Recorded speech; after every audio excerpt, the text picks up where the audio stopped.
कार्यक्रम के पुण्यार्जक हैं फर्म चिरंजी लाल जी सुरेंद्र कुमार जैन पाटनी, मंगल चंद्र मेघराज पाटनी दीमापुर, श्री सुरेंद्र कुमार जैन धर्मपत्नी श्रीमती मोना देवी जैन पाटनी, पुत्र विनीत कुमार जैन, पुत्र वधू मोनिका जैन पाटनी, पुत्र अमित कुमार जैन, पुत्र वधू ईशा जैन पाटनी, पौत्र एवं पौत्री अरहम जैन, निर्वाण जैन, यशवी जैन, व्यांश जैन एवं समस्त पाटनी परिवार। आचार्य भगवान आज एक ऐसी कथा को यहां पर कह रहे हैं, 700 मुनियों की कथा। अकमनाचार्य महामुनिराज के साथ 700 शिष्यों की कथा, एक अनुशासन की कथा, एक शिष्यत्व की कथा। कैसे एक शिष्य अपने गुरु की आज्ञा का कैसे पालन करता है, प्राण चले जाए लेकिन वचन ना जाए,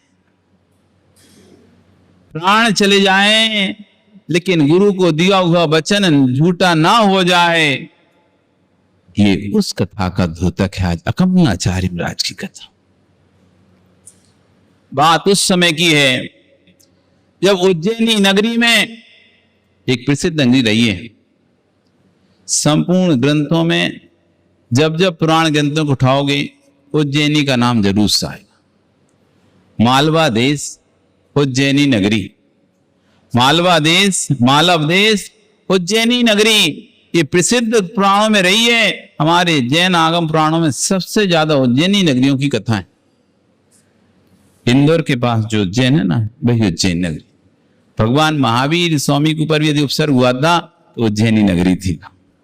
महाकाल की नगरी उज्जैनी नगरी, क्षिप्रा नदी का तट। आज उज्जैनी नगरी में राजा श्री वर्मा राज्य करते थे।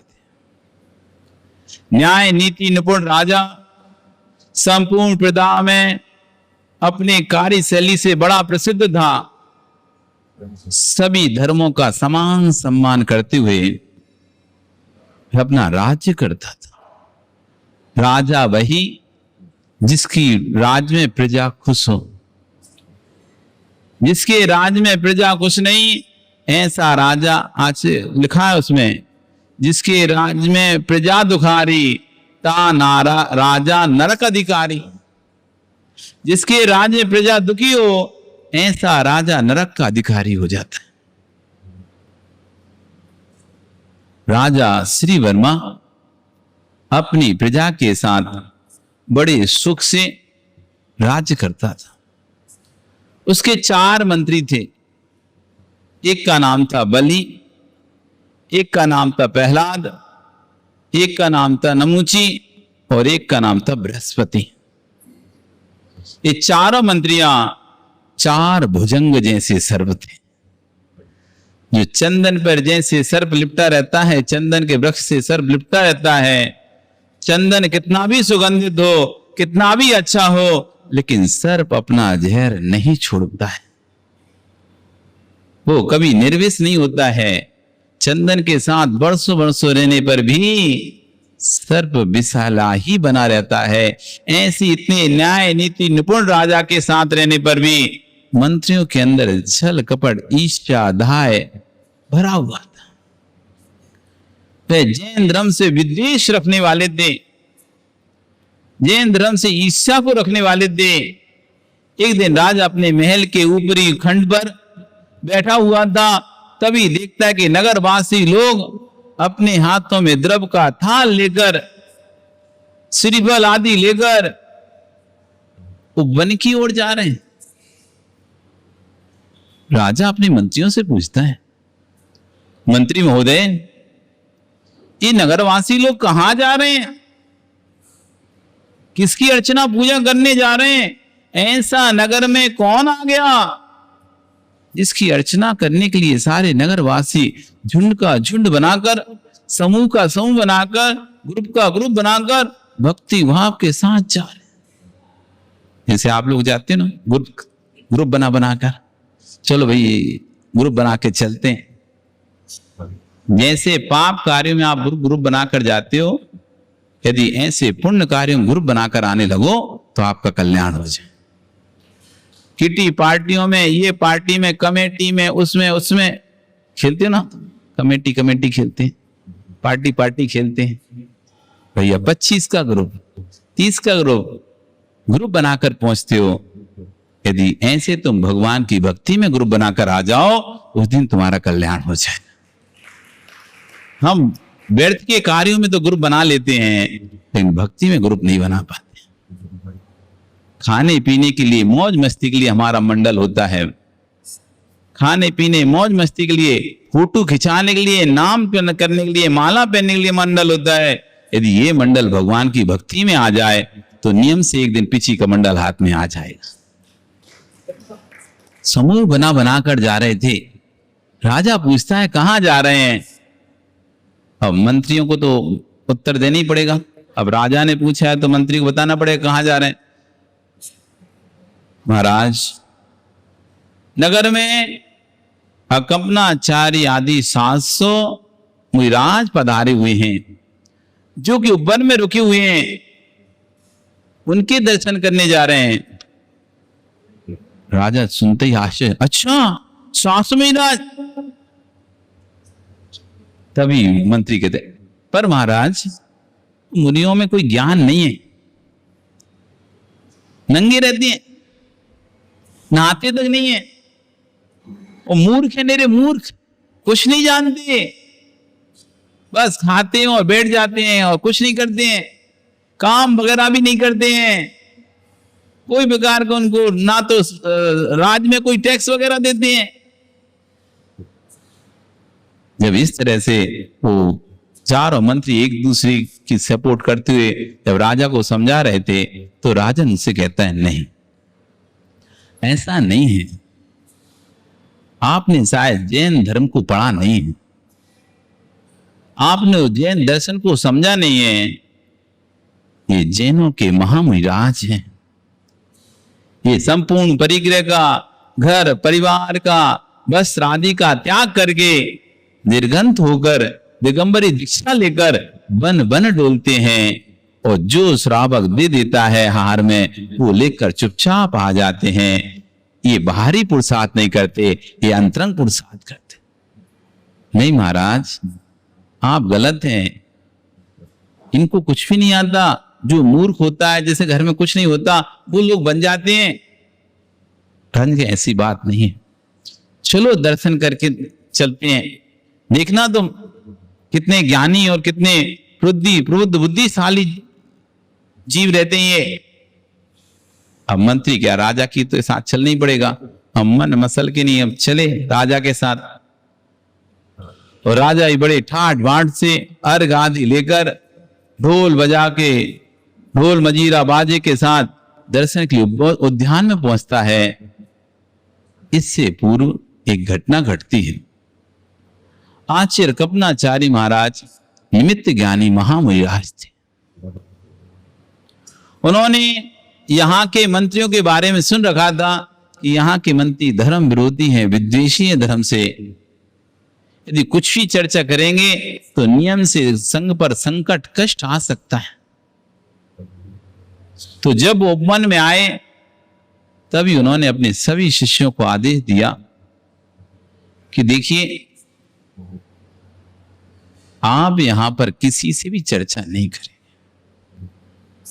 आप सभी मौन रहेंगे। चाहे श्रावक आए, चाहे मंत्री आए, चाहे राजा आए, आप किसी को ना तो आशीर्वाद देंगे, ना किसी से चर्चा करें, आप सभी मौन रहेंगे। शिष्य वही जो गुरु की आज्ञा को पाले। सभी शिष्यों ने कहा, जैसी आपकी आज्ञा, किंतु परंतु कुछ नहीं। जीवन में एक चीज ध्यान रखना महेंद्र जी, वही जीव उत्कर्ष को प्राप्त करता है जो गुरु की आज्ञा में किंतु परंतु नहीं करता। जो जीव गुरु के सामने किंतु परंतु करता है, वो कभी उत्कर्ष को प्राप्त नहीं हो सकता। पर बुद्धि दुखदायिनी, स्वबुद्धि सुखदायिनी गुरु बुद्धि विशेषता। दूसरी की बुद्धि से चलोगे दुख मिलेगा, अपनी बुद्धि से चलोगे सुख मिलेगा, लेकिन गुरु की बुद्धि से चलोगे तो कार्य में विशेषता मिलेगी, कार्य में विशेषता आएगी। इसलिए गुरु बुद्धि को ही प्रमाण मानना चाहिए, गुरु बुद्धि से ही चलना चाहिए। जब नगर में गुरु विराजमान हो तो गुरु की बुद्धि से ही चलना चाहिए, नियम से आपके कार्य में विशेषता आएगी। जैसे ही गुरु ने कहा, सभी शिष्यों ने तुरंत मौन ले लिया और अपने ध्यान में बैठ गए। आचार्य कपनाचार्य भी अपने ध्यान में बैठ गए। श्रावक लोग आ रहे, उनकी पूजा कर रहे, उनको नमस्ते कर रहे, लेकिन सभी ध्यान में बैठे हुए थे। पीछे से राजा भी अपने दल बल के साथ, मंत्रियों के साथ जब वहां पहुंचता है और 7 मुनियों को देखता है तो राजा गदगद हो जाता है, अंदर हृदय में गदगद पना भर जाता है। इधर मंत्री देखते हैं तो उनके अंदर ईर्ष्या भर जाती है, कैसे बेशरम लोग हैं, बैठे हुए हैं। राजा आता है, 7 मुनियों की वंदना करता है, अकम्नाचार्य की वंदना करता है, बारंबार बारंबार बारंबार नमस्कार करता है, अर्घ चढ़ाता है। तब भी कोई मुनिराज आंख खोलकर भी नहीं देखते, कोई मुनिराज आशीर्वाद भी नहीं देते, सब अपने ध्यान में एकाग्र चित्त कर लेते। राजा बड़ा प्रसन्न होता है कि देखो, इन्हें ना राजा से मतलब है ना रंग से मतलब है, ये तो अपने ध्यान में आत्म ध्यान में लीन है और राजा भक्ति कर कर वापस लौटने लगता है। मंत्रियों को अच्छा मौका मिलता है और जब साथ में मंत्री लौटते हैं तो रास्ते में मंत्री बोलते हैं, कहा था हमने राजन, ये लोग मूर्ख होते हैं, मूर्ख, इन लोगों को कुछ नहीं आता। जिसको कुछ नहीं आता मौन लेके बैठ जाए। मौनम मूर्खस्य परिचयम, मौन मूर्ख का परिचय होता है। राजन देखो, हमने बोला था इन लोगों को कोई भी ज्ञान नहीं है, उनको आपसे डर लग रहा था, आप महान प्रकांड विद्वान हैं और आप महान शास्त्रों के ज्ञाता हैं, आपके सामने इनका क्या होता, इसलिए आपके आने से पहले इन्होंने मौन ले लिया, जैसे कि आपसे कुछ भी कहना ना पड़े, आपको कुछ बताना ना पड़े। यदि आप कुछ पूछ लेते, कोई ग्रंथ का श्लोक पूछ लेते, कोई सूत्र पूछ लेते, इन लोगों को तो आता नहीं था, तो बेचारे क्या करते, इसलिए इन्होंने मौन ले लिया। राजा कहता है ऐसा नहीं है, वो लोग ध्यान में थे इसलिए मौन थे। तभी सामने से एक सुत महाराज, जो कि उस समय आ नहीं पाए थे जब आज्ञा दी थी, अंकमनाचार्य जी ने अपने सभी शिष्यों की आज्ञाएं दी थी मौन रहने की, तब वो उस समय मौजूद नहीं थे। वो आहार की गवेषणा के लिए बहुत दूर की ओर गए थे, तो लौटने में बहुत लेट हो गया था, तो लौट के आ रहे थे। तभी 4 मंत्री कहते हैं, देखो महाराज महाराज, वो सामने देखो, अयम बलिभद्रा तक्रो पीतोयम, ये बलिभद्र यानी बैल, ये बैल देखो छाछ पीकर चला आ रहा है। अयम बलिभद्रा तक्रो पीतोयम, और जैसे ये जोर से बोला, महाराज के कान, मुनिराज के कान में शब्द जैसे ही पड़े, मुनिराज जब निकट आए तो चारों ने घेर लिया और हंसी करने लगे। अयम बलिभद्रा तक्रो पीतोया, अयम बलिभद्रा तक्रो पीतोया। सुसागर मुनिराज जैसा नाम था वैसे ही वो मुनिराज थे, सुत के अपार ज्ञानी, न्याय के प्रखंड विद्वान। राजा ने तो समझ लिया था अर्थ क्या है। तभी मुनिराज बोलते हैं, महाराज क्या आपके मंत्रियों को पीलिया रोग हो गया है क्या? आपके मंत्रियों को पीलिया रोग हो गया क्या? क्यों? तक्रो पीतो यम तक्रो धवलो यम। ये कह रहे हैं कि तक्र पीला होता है। तक्र मतलब छाछ, छाछ पीला होता है। महाराज छाछ पीला होता है कि सफेद होता है? इनको यही ज्ञान नहीं है। जैसे उन्होंने बात घुमाई और बात विवाद प्रारंभ हो गया, तो चारों मंत्री एक के बाद एक निरुत्तर होते गए और सबके सिर नीचे झुक गए। तब राजा कहते हैं, तुम क्या बात कर रहे थे कि मुनिराज मूर्ख होते हैं? जब तुम एक मुनिराज से नहीं सक पाए तो 700 से क्या सक पाओगे?